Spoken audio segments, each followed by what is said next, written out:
Para apoyar la reactivación económica de los creadores locales, se emitió la convocatoria del Programa de Estímulo a la Creación y al Desarrollo Artístico 2021, que dispondrá de 1.400.000 pesos para repartir entre los proyectos seleccionados, informó la titular de Sede Culta, Loreto Villanueva Trujillo.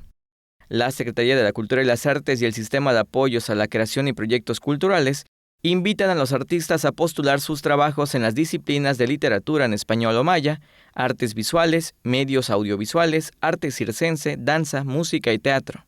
Los interesados deberán elaborar un proyecto de creación inédito para desarrollar en 7 meses en la entidad, de diciembre de 2021 a junio de 2022, según los rubros solicitados, e inscribirlos en la plataforma foncaenlinea.cultura.gov.mx antes de las 15 horas del 30 próximo.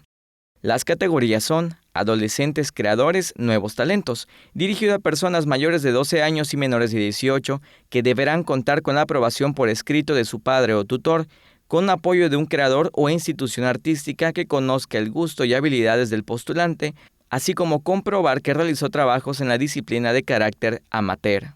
La segunda de Jóvenes Creadores, para personas en el rango de 18 a 34 años, quienes deberán comprobar la trayectoria mínima de 2 años en el rubro donde se inscribirán.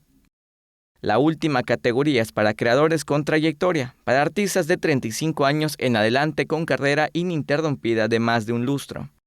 Para todos los casos, la participación es de carácter individual. La convocatoria está disponible en la página www.cultura.yucatán.gov.mx. Teleyucatán te informa. Teleyucatán te informa, lunes a viernes, 8 de la noche. Síguenos.